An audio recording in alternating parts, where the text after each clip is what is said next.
Podcast Pro Bogotá. Conversemos de los temas que le importan a Bogotá y a la región. Pro Bogotá te habla de cerca. Podcast Pro Bogotá.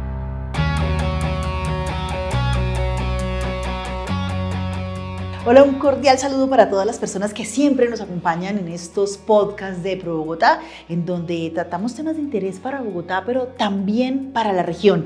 Hoy vamos a hablar sobre un documento que Pro Bogotá presentó esta semana, un documento que se llama Visión de Ciudad, Buenas Prácticas de Urbanismo para Bogotá.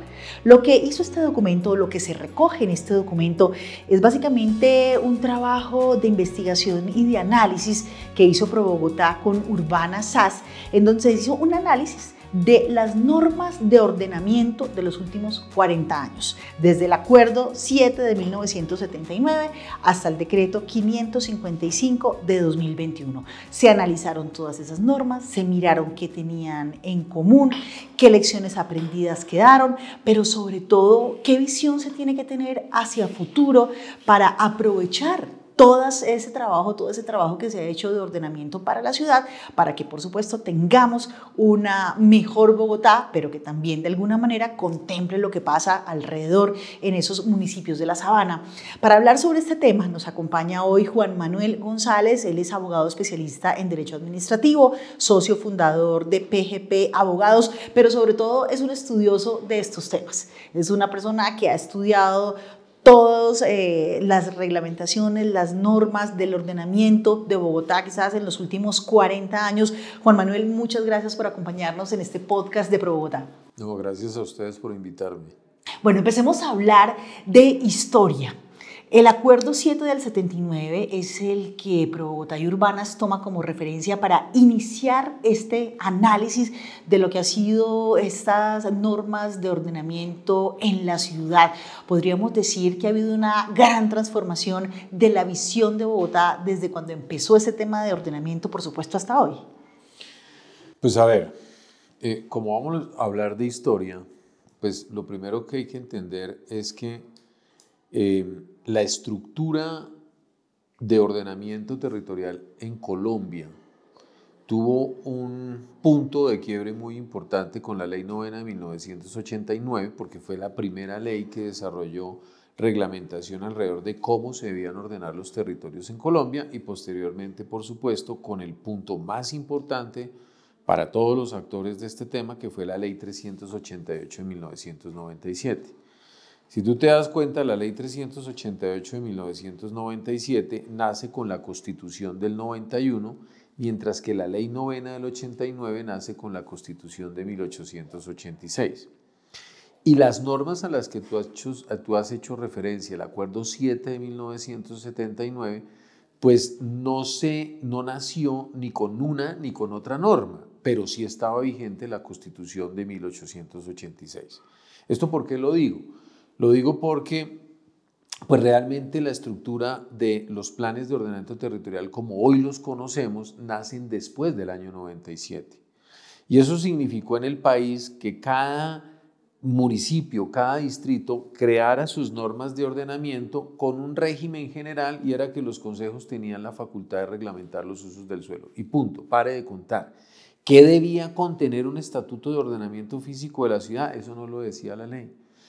¿Cómo se ordenaba una ciudad? Eso no lo decía la ley, lo que significó que los ordenamientos físicos del territorio a lo largo y ancho del país fueran de alguna manera autónomos. Y en esto pues hay que decir que el Acuerdo 7 de 1979 sí fue un punto de partida no solamente para Bogotá, sino para el país, en el sentido que constituyó el primer ordenamiento físico de la ciudad que contenía estructura urbana alrededor de malla vial, alrededor de elementos ambientales del territorio, alrededor de zonificación de usos del suelo, alrededor de ordenamiento en alturas, aislamientos, retrocesos, etcétera, etcétera. Entonces, sí podemos decir que el Acuerdo 7 de 1979 constituye un principio orientador del desarrollo físico de Bogotá, que además constituyó un ejemplo para otras ciudades del país y que podría decirse que debe ser el punto de partida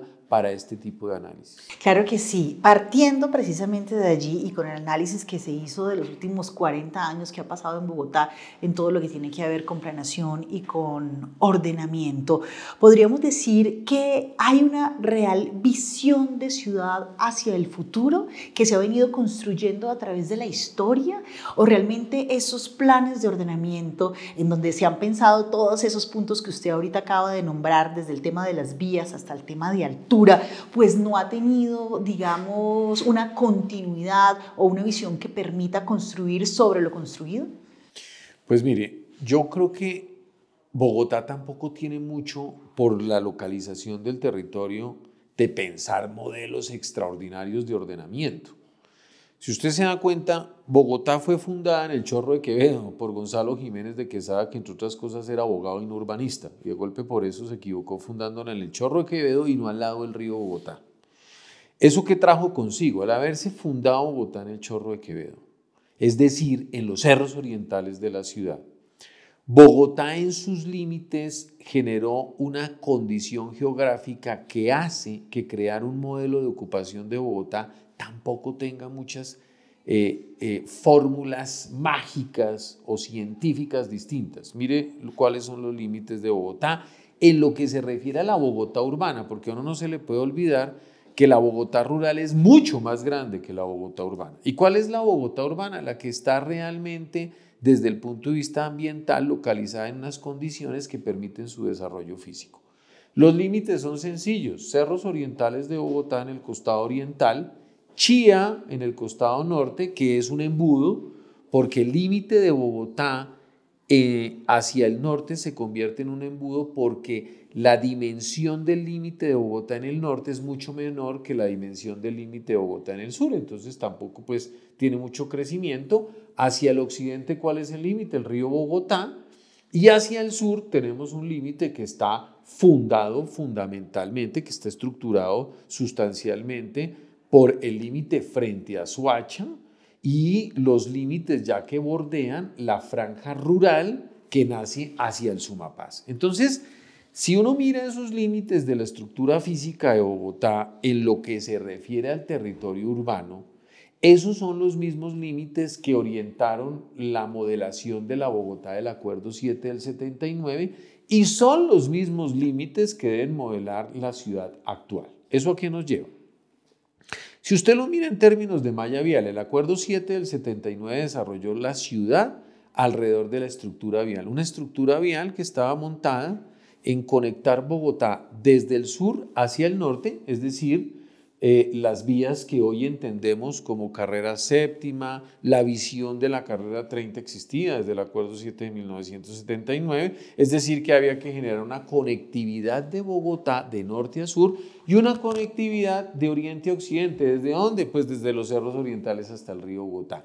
Y alrededor de ese principio orientador del Acuerdo 7 del 79, que era la malla vial de la ciudad, se ordenó físicamente el territorio en términos de polígonos de cartillas normativas urbanísticas que ubicaban alturas, usos del suelo y por supuesto edificabilidades con base en esa red de malla vial. Eso fue el Acuerdo 7 del 79. Si usted lo transporta hoy, tampoco es que la estructura vial de Bogotá haya cambiado drásticamente. Ahí uno diría, entonces, ¿qué es lo que pasa con la planeación? ¿Qué es lo que pasa con esa norma de ordenamiento cuando prácticamente las vías principales que tenemos hoy fueron unas vías concebidas desde el 79, donde la ciudad de todas maneras ha tenido un crecimiento que pareciera que no está coordinado con el ordenamiento que se tiene de la ciudad, porque faltan vías, faltan viviendas, y de eso lo haremos? Entonces, ¿dónde se presenta, digamos, esa ruptura entre lo que se pone en la norma, esa visión del ordenamiento, y lo que realmente pasa en la ciudad? Bien importante esa pregunta. Mire, hay un punto fundamental en ordenamiento de territorio, y es que sí tiene que haber una relación directa entre la oferta de suelos para la producción de vivienda y el ordenamiento del territorio. Un ordenamiento territorial que no origine oferta de suelos para producción de vivienda, pues va en contravía con el desarrollo natural de un territorio, que es la vivienda. ¿Eso a qué llevó? Mire, el Acuerdo 7 de 1979 no tenía mayores instrumentos para producción y habilitación de suelo nuevo, no los tenía. Y eso llevó a que de alguna manera, desde antes del propio Acuerdo 7, que es de 1979, en la década de los 30, 40, 50, 60, 70 y 80, la migración hacia Bogotá originaba que llegaba una gran cantidad de población de otras ciudades por las oportunidades que ofrecía Bogotá, pero se encontraba con una ciudad que no estaba planificada, que era una ciudad que no tenía instrumentos normativos para la producción de gran escala de vivienda. ¿A qué llevó eso? Los grandes ganadores aquí fueron los desarrolladores subnormales, lo que llamamos los desarrolladores piratas, que originaron un crecimiento de la ciudad hacia la periferia, hacia el occidente y hacia el sur, en desarrollos sin servicios públicos, en desarrollos sin equipamientos públicos, en desarrollos sin espacio público suficiente. Lo que originó que la ocupación del territorio, en su gran mayoría durante todas esas décadas, fuera una ocupación del territorio simplemente irregular, básicamente. Irregular. Claro. Cuando eso origina un punto de quiebre, ¿cuál es el punto de quiebre de eso? El Acuerdo 6 de 1990. Porque el Acuerdo 6 de 1990 recoge ese problema de la ciudad, encuentra una ciudad que venía siendo desarrollada de manera subnormal y crea unas herramientas y unos instrumentos para regularizar la ciudad. ¿Cuáles fueron? Los decretos de incorporación de asignación de tratamiento, que permitía que con un régimen concertado los propietarios de la tierra y la ciudad pudieran relocalizar desarrollos urbanos para producción masiva de vivienda hacia el occidente, hacia el sur y hacia el norte de la ciudad de una manera concertada. Lo que pasa es que la velocidad en la que se concertaron esos decretos de asignación de tratamiento fue menor a la velocidad de la necesidad de la vivienda. Y entonces, durante la vida del Acuerdo 6 del 90, crecieron los desarrollos subnormales, sí se avanzó en la ciudad en los desarrollos normales, pero no hubo un punto de encuentro entre los dos. Entonces, creció más rápidamente la ciudad subnormal y a menor velocidad la ciudad normal. Después viene el año 2000, cuando sale nuestro primer plan de ordenamiento territorial, en donde sí hay un punto de quiebre completo. Y es que ahí sí nacen los planes parciales, nace una estructura de desarrollo de ciudad nueva ordenada y herramientas para la relocalización de personas en franjas claro, de para desarrollo. reorganizar todo ese desorden que había quedado. Un desorden de muchos años. Bueno, ¿y qué pasa entonces después del año 2000 cuando se empiezan a dar estos POT? Porque parece que cada alcaldía, cada gobierno distrital llegaba con su propia visión de lo que debería ser el ordenamiento de Bogotá y siempre a decir lo que viene de antes está equivocado, voy a reinventarme la ciudad, reinventarme el distrito. O sea, esto ha ocasionado realmente que haya un atraso, que no seamos eficientes en el ordenamiento de la ciudad. Yo voy a decir algo que no es políticamente correcto. Y es que yo creo que el plan de ordenamiento territorial del año 2000 se construyó con una visión de carácter eminentemente técnico. ¿Para dónde debía crecer la ciudad? ¿Cómo debía ser la estructura vial de la ciudad? Recogiendo lo que ya existía y produciendo una nueva estructura vial. Creó herramientas e instrumentos para producir una nueva ciudad en términos del tratamiento nuevo, de ciudad nueva, que pudiera resolver los problemas de la vivienda. Pero por supuesto cayó en un drama. El decreto 619 del 2000, digo yo, cayó en un drama. ¿En qué drama cayó? En el exceso de reglamentación. Fue un POT que originó exceso de reglamentación y entonces pasamos de una ciudad poco reglamentada a una ciudad excesivamente reglamentada, que demoró mucho, cuya reglamentación se demoró mucho y produjo un contraste. Pero teníamos un plan de ordenamiento territorial construido desde una visión de carácter técnico.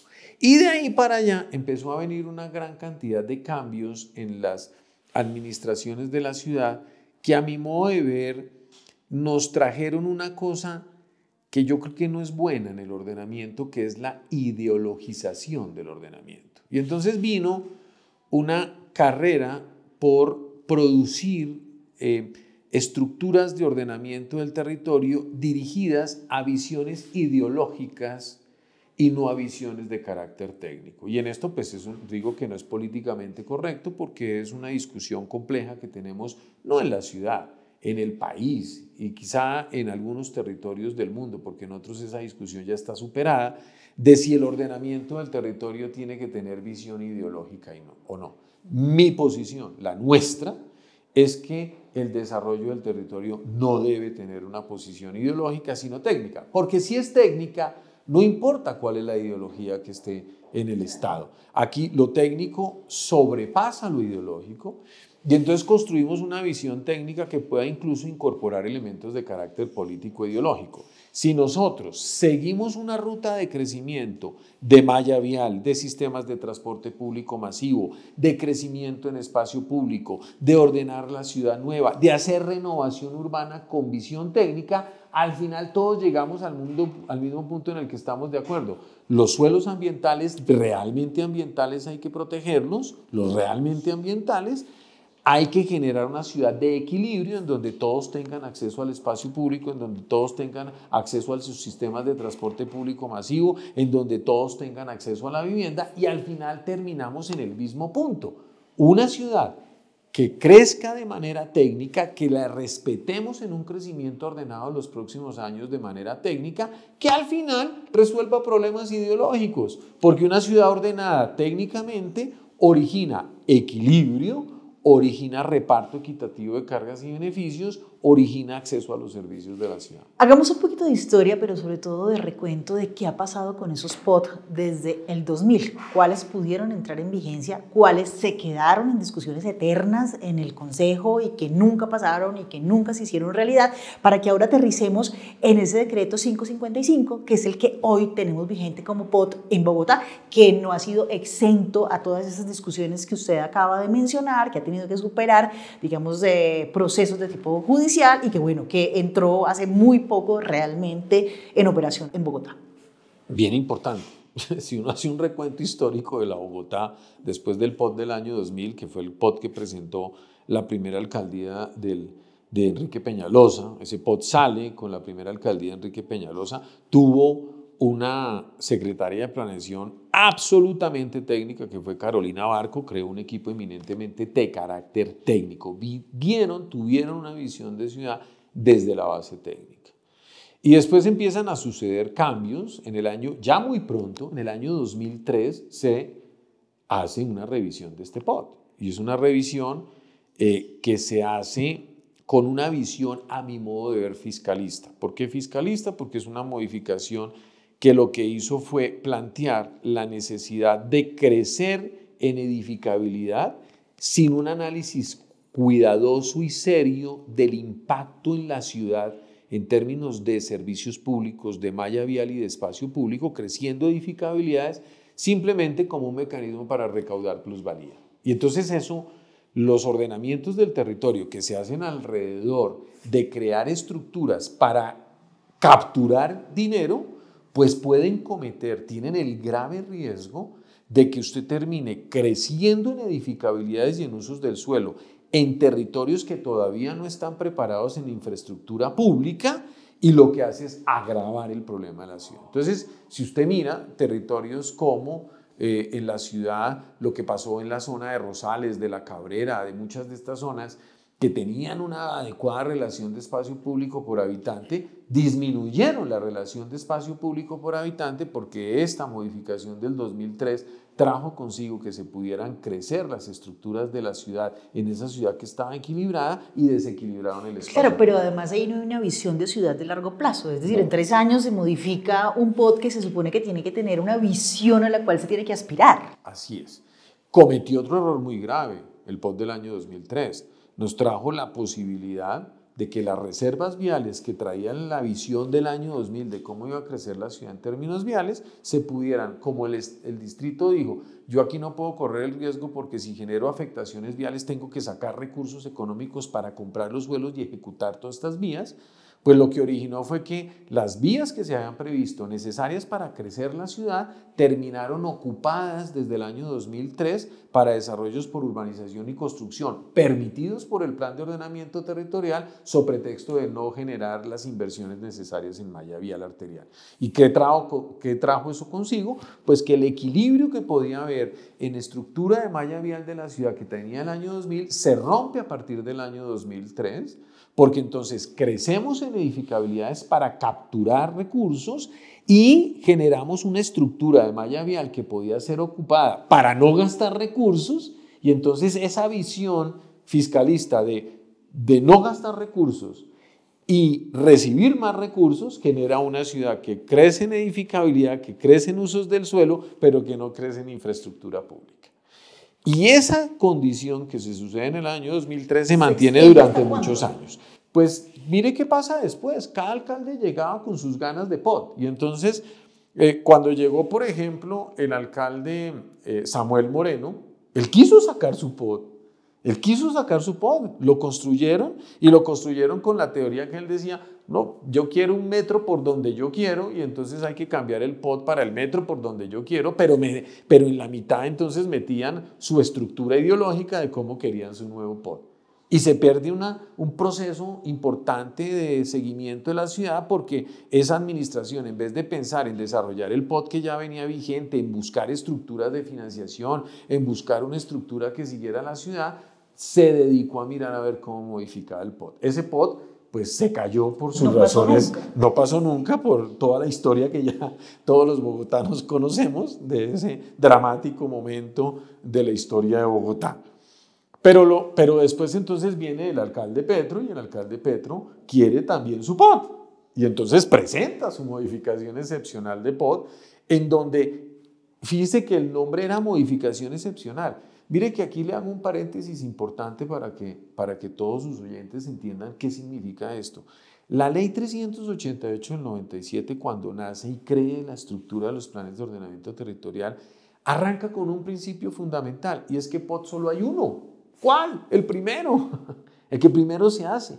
De ahí para allá la ley permite revisiones, y la ley lo hizo de manera inteligente y científica. Mire, una ciudad no puede tener cada vez que llegue alcalde un nuevo POT, una nueva visión de ciudad. No, tiene que revisar solo lo que no está funcionando. Hagámosle unos ajusticos. Pero el ordenamiento de la ciudad tiene que ser lo que hablábamos ahora del largo plazo, que no existe. Hágale unos ajustes, nada más. Pero resulta que no. Cuando vienen estas propuestas nuevas de POT que le estoy contando, producen una nueva visión de ciudad, completamente distinta a la que traía. Tan es así que se construye sobre la base que lo anterior es malo, entonces hay que volverlo a hacer. Y entonces creamos esa equivocada visión que tenemos los seres humanos, sobre todo los colombianos, de pretender que nosotros somos los mesías. Que nosotros somos los únicos que sabemos, y que los del pasado no sabían nada, y todo está equivocado.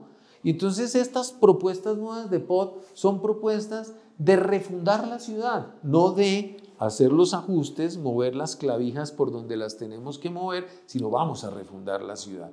Y entonces viene una propuesta en la alcaldía del alcalde Petro, que pues respetable desde la visión de los que lo construyeron, ni más faltaba, pero que sí producía un cambio sustancial de la ciudad. ¿Qué lleva a eso? Un desconcierto total, porque entonces el que traía unos proyectos con una visión del Acuerdo 6 o del POT del 2000 o incluso el del 2003, pues toda esa concepción se desbarata, y no hay sobre todo una visión de acuerdo de ciudad en para dónde vamos desde el principio, sino que son cambios muy drásticos que ¿a qué llevan? Pues que ese POT fue demandado, produjo efectos jurídicos durante más de un año, proyectos de ciudad totalmente distintos a la visión del 2000, se suspende ese POT y después se declara nulo y volvemos a la visión del POT del 2000. Eso que presenta en el desarrollo físico de la ciudad, lo que usted ve cuando va manejando por la ciudad, o va en un carro por la ciudad, o va caminando simplemente por la ciudad. Bogotá es una ciudad de colcha de retazos, un pedacito se parece a una ciudad, otro a otra ciudad y otro a otra ciudad. Después de ese fracaso que se sucedió desde el punto de vista jurídico, político y de ordenamiento territorial de esta alcaldía, pues llega la nueva alcaldía y quiere plantear también su POT, ya se habían vencido los términos, se hace una visión de ciudad, viene la segunda alcaldía de Enrique Peñalosa, y en esa segunda alcaldía de Enrique Peñalosa se hace una propuesta de POT discutida desde la base técnica. Esa propuesta de alguna manera sí verifica la historia de la ciudad en términos, porque finalmente la ha sacado el primer POT, se hace una verificación de la historia y se hacen ajustes para una visión de ciudad que produjera la estructura física de la ciudad que se requería. Bien, mal, con oponentes, con defensores, lo que fuera, pero traía esa postura. Sin embargo, pues eso tuvo un impasse de carácter político y es que pues ya había un nuevo nombramiento de alcaldesa cuando estaba en el momento de discusión en el Consejo y pues se decide que no, que la ciudadanía ha elegido una nueva visión. Fíjese cómo damos unos saltos dramáticos, porque entonces la razón por la cual se niega el POT que había presentado Enrique Peñalosa es porque no, señor, ya la ciudad había elegido una nueva visión de ciudad y había que parar eso y volver a construir un nuevo POT. Y ahí pues terminamos en el decreto 555, que tiene cosas muy buenas, que tiene cosas con las que puedes tú no estar ya tan de acuerdo, pero que finalmente constituye una visión completamente distinta a la que traíamos. Y pues eso nos pone en una posición compleja, porque entonces es un POT que también termina demandado, porque no hubo una concertación completa de ciudad, y pues entonces el juez de primera instancia lo suspende, volvemos al POT del 2000, después entonces viene un levantamiento de suspensión, ahorita todavía hay procesos judiciales de primera instancia que lo pueden volver a suspender y podemos volver esto un drama. Pero bueno, lo que tenemos hoy es ese POT, ese decreto 555 que tiene una visión de ciudad. Desde su punto de vista, y para explicarle a la gente que nos escucha a través de este podcast, ¿cuál es esa visión de Bogotá que tiene ese plan de ordenamiento territorial? Hablemos primero de lo bueno, de esa visión, y qué sería lo bueno. Bueno, pues mire, este POT tiene cosas, por supuesto, muy buenas. Yo diría que una de las cosas buenas que tiene este POT es esa apuesta por la protección de los elementos ambientales existentes en el territorio. Eso es una apuesta bien importante. ¿Cómo se determinan esos elementos ambientales? Esa sería la pregunta. Pues la forma de determinar los elementos ambientales existentes del territorio ya está escrita en la ley, y es que pues eso tiene que tener una base de carácter técnico, científico. ¿Cuáles son los elementos ambientales existentes en el territorio que debemos proteger, que debemos conservar? Y yo creo que en esto el plan de ordenamiento territorial da una apuesta importante, válida, legítima, que entre otras cosas es una preocupación no ideológica, es una preocupación de todos. Todos los habitantes entendemos la necesidad de esa protección ambiental, entonces hace una apuesta importante por esos elementos de protección ambiental. Hace una apuesta sobre la base de desarrollar una norma urbanística que sea sencilla, que sea entendible, que no sea dramática para el usuario, y entonces hace una simplificación de la norma urbanística, de la estructura de la norma urbanística. Recoge, por ejemplo, un suelo bien importante que tiene que desarrollar la ciudad, que son las antiguas minas del Tunjuelo, para generar un proyecto que se denomina Reverdecer Sur, que en el POT anterior se denominaba Lagos del Tunjuelo, que básicamente parte del mismo principio de la recuperación del río Tunjuelo, de producir un parque metropolitano en la zona sur de la ciudad que no lo tiene, y de resolver habilitación de suelo para la producción de vivienda y otros usos del suelo necesarios en el sector, que además va a permitir generar un tejido de malla vial que conecte esa parte desconectada del sur de la ciudad. Esa es una apuesta bien importante. Avala y respeta Lagos de Torca, parte del principio que Lagos de Torca es un buen desarrollo y por lo tanto le apuesta a conservar ese desarrollo de la ciudad, de tal manera que tiene esa condición buena. ¿En qué se queda? ¿En qué hay una visión cambio bien importante de la visión de ciudad? Pues una visión en donde el desarrollo de la ciudad se pliega sustancial y fundamentalmente a la renovación urbana. Y pues esa es una ¿Qué apuesta quiere peligrosa. decir qué? Para ¿Qué explicarle a quiere nuestros decir? oyentes. Que la ciudad no crezca hacia los suelos que podría crecer en términos de expansión urbana, como puede ser la franja norte de la ciudad que conecta con Chía y con el actual Lagos de Torca, Río, Bogotá y Suba, las franjas utilizables de la franja occidental de la ciudad que ya tiene mitigados los impactos urbanísticos y podría generar un crecimiento interesante de la ciudad de cara al río, respetando el río y que sea de cara al río, que por supuesto es una apuesta que han hecho muchas ciudades del mundo, porque el río es un atrayente de desarrollo inmobiliario en la medida en que sea bien hecho y se proteja y haya proyectos urbanísticos adecuados. Y de alguna manera, pues, cierra esa posibilidad del crecimiento de ciudad nueva, plegándose a que el desarrollo de vivienda de la ciudad se cierre hacia la renovación urbana. Eso produce... Es decir, construcciones antiguas Sí, que se señor. renuevan para Se tener renuevan, un uso diferente o un uso igual al que aumentando tienen. edificabilidades. Esa es. La apuesta de la renovación urbana es aumente la edificabilidad en la ciudad ya desarrollada, no crezca Sí. en periferia, aumente la ciudad ya desarrollada. Edificios más altos. Más altas, en una apuesta por una reedificación, más que reurbanización, porque la apuesta de este POD está visualizada hacia una renovación urbana denominada revitalización, que no es orientada a hacer planes parciales pensando en renovar la estructura física de la ciudad en materia de espacio público, de malla vial y de sistemas de transporte público masivo, de reordenar, que es el llamado renovación urbana por redesarrollo, no es redesarrollar la ciudad, sino reedificarla con una apuesta de sistema de reparto de cargas y beneficios, donde usted aumenta la edificabilidad en la medida que aporte más recursos al distrito. Eso por un lado, como usted dice, pues limita la posibilidad de crecimiento, pero por otro lado, si nosotros hablamos de complejizar precisamente el hecho de que se construyan viviendas, de los costos que hay, de los trámites que hay para poder que esa renovación urbana sea una realidad, es mucho más complejo que si el suelo creciera. Pues mire, este POD, el decreto 555, le hace una apuesta a que no sea necesario trámites largos, porque le hace una apuesta para que la inmensa mayoría de los desarrollos de la renovación se hagan por virtud de la reactivación, que no requieren previamente un plan parcial, sino que se agota con licencias urbanísticas. El punto sustancial de la demora en ese desarrollo de renovación urbana es que la inversión del suelo que ya está edificado es mucho mayor que la inversión del suelo de expansión. ¿Y eso qué origina? Más cara la construcción. Primero, suelo más cara la construcción. Con las cargas urbanísticas impuestas para la mayor edificabilidad, pues usted tiene que invertir mayores recursos en el desarrollo por construcción.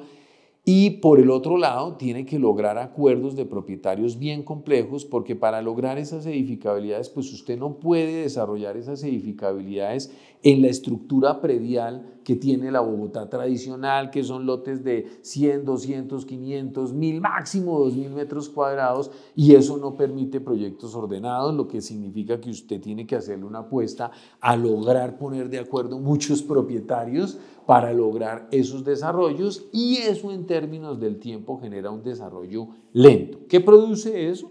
Que podamos tener, yo quiero equivocarme en esto, que podamos tener proyectos en donde el valor resultante para los bogotanos en términos de las unidades que van a comprar sean muy costosas, muy caras, y eso lo hemos visto en muchas ciudades del mundo, en donde la reedificación por lo general lleva a un aumento del precio de las unidades resultantes. Si usted ve ciudades como Madrid, ciudades como la propia Barcelona, aquí nomás en el continente, Buenos Aires, etcétera, etcétera, todos esos proyectos donde usted logra reedificaciones, pues terminan a un precio de valor de metro cuadrado muy costoso, que hace que la producción de la vivienda para los menos favorecidos sea mucho más difícil. Claro, y cómo de alguna manera poder sincronizar esa ambición que quedó plasmada en el POT, esa ambición del gobierno distrital, con las necesidades que tiene la capital con relación a la vivienda, pero la vivienda además de estratos populares, de estratos 0, 1 y 2, de vivienda subsidiada, de vivienda para las clases menos favorecidas. Pues aquí este POT le está haciendo una apuesta que yo espero que funcione. Lo que pasa es que mi experiencia me dice que no es una apuesta fácil. Le está haciendo una apuesta a que las exigencias de encargas en producción de vivienda de interés social y vivienda de interés prioritario de todas maneras lleguen a que esa vivienda se produzca y se produzca dentro de la renovación urbana. Esa, como le digo, es una apuesta bien arriesgada, es difícil, porque significa lograr que haya cierre financiero en los proyectos en un suelo más costoso con cargas urbanísticas para producir esa vivienda social. Y pues en el desarrollo urbano, en el desarrollo por construcción, pues un desarrollador, un inversionista, pues no se le mete si no hay cierre financiero. Entonces, la apuesta es que eso de verdad obtenga cierre financiero. Nosotros hemos hecho ejercicios en varios sectores de la ciudad para eso.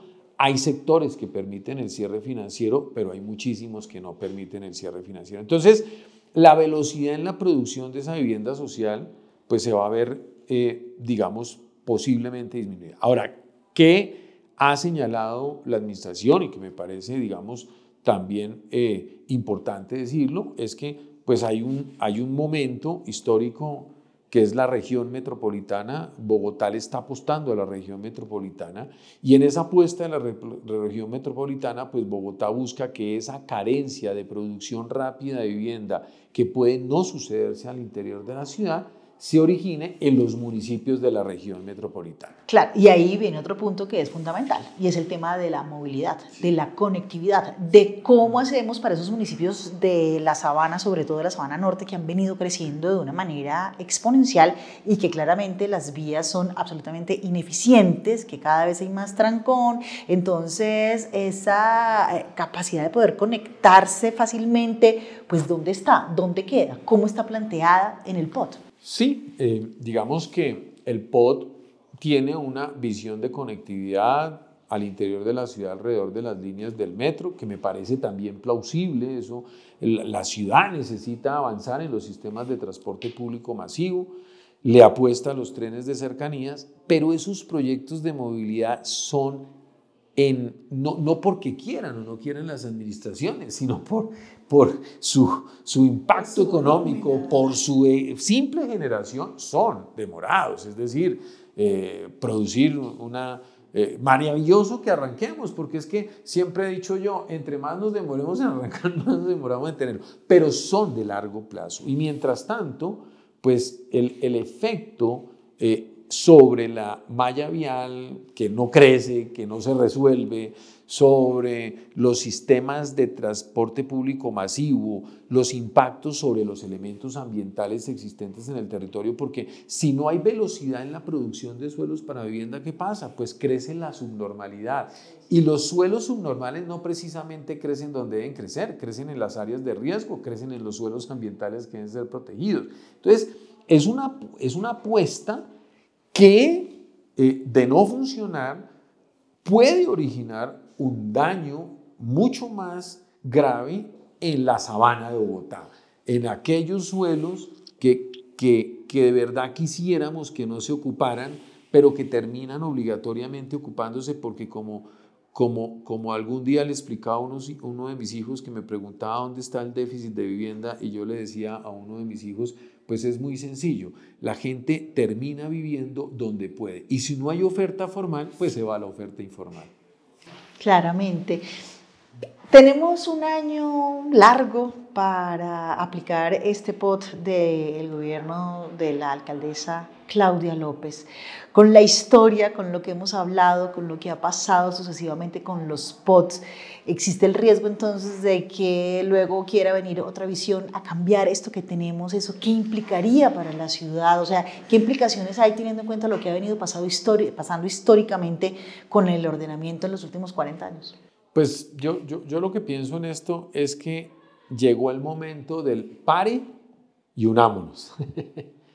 Paremos esa discusión de griegos y troyanos. Sí. Paremos esa discusión. Yo creo que aquí el principio fundamental es que todos queremos una buena Bogotá, todos queremos una ciudad con calidad de vida. Mire, es muy triste que pensemos que la ciudad es una ciudad que atrae gente y que hoy digamos que es una ciudad donde uno empieza a hacer preguntas y estadísticas en todas las condiciones de la ciudad y uno empieza a oír es gente que se quiere ir de Bogotá. La gente ya no quiere estar en Bogotá. La gente quiere salir de Bogotá. Lo que pasa es que la gente no puede salir de Bogotá porque no tiene solución de empleo, de colegios en la periferia. Entonces, ¿eso a qué conlleva? Pues que es una ciudad donde, hagamos el pare y el acuerdo para que pensemos en una ciudad en donde los bogotanos nos queremos quedar en Bogotá. Y para lograr eso, tenemos que superar esas diferencias ideológicas de concepción y buscar de verdad una visión muy técnica de la ciudad en donde sea compatible el crecimiento de la ciudad en expansión con la renovación, con la relocalización de población, con una ciudad que se conecte hacia los demás municipios en una manera adecuada, que logremos poder unir los cronogramas de cómo crecemos hacia la Bogotá, donde todavía se puede crecer en desarrollos urbanísticos y paralelamente organicemos el perímetro urbano para poder aumentar edificabilidades, pero de una manera ordenada con el crecimiento de la infraestructura. Porque si volvemos al crecimiento de la ciudad en edificabilidades, sin un crecimiento en la misma medida de la infraestructura pública, vamos a aumentar el colapso. Entonces, yo pensaría que estamos en un momento, digamos, propicio. Por eso me encanta el trabajo que hizo ProBogotá con Urbana, me encanta, se los he repetido y se los vuelvo a repetir, porque esto visto por todos los actores de este tema nos permite decir, oiga, pongámonos de acuerdo en que vayamos en una ruta en la que todos estemos de acuerdo y no andemos cambiando los spots cada vez que viene un nuevo alcalde. Claramente, ProBogotá, por supuesto, planteó algunas recomendaciones. Algunas de esas recomendaciones buscando esa mirada a largo plazo, esa mirada de continuidad, esa mirada de aprovechar lecciones aprendidas y de pensar una ciudad a más largo plazo. Y entre esas recomendaciones está que haya continuidad en esos proyectos planteados en los POT históricamente, que haya un modelo de ordenamiento que considere el balance de la densidad en la ciudad, que haya una propuesta normativa autocontenida versus una versión que se pueda reglamentar posteriormente, pero que haya una continuidad en esa visión y en esos procesos que se desarrollan en la ciudad y una formulación de proyectos como una apuesta de desarrollo territorial y por supuesto todo esto teniendo en cuenta que Bogotá es una ciudad que está muy conectada con los municipios vecinos y que cualquier cosa que pasa en Bogotá afecta a los municipios vecinos y lo hemos visto como tanta gente está viviendo allá. Pues Juan Manuel, muchísimas gracias por habernos acompañado en este podcast que lo que ha querido ser es ilustrativo sobre la historia de lo que ha sido la manera en que se ha organizado la ciudad, del ordenamiento normativo de la ciudad y al punto en que estamos hoy. Entonces, gracias por acompañarnos. Gracias a ustedes por invitarme. Muchísimas gracias a todas las personas que siempre nos acompañan en estos podcasts de ProBogotá. Recuerden que nos pueden encontrar en Google y en Apple Podcasts, en Spotify y en Deezer, porque en ProBogotá te habla de cerca.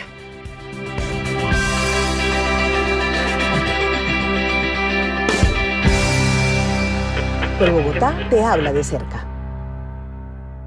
Podcast ProBogotá.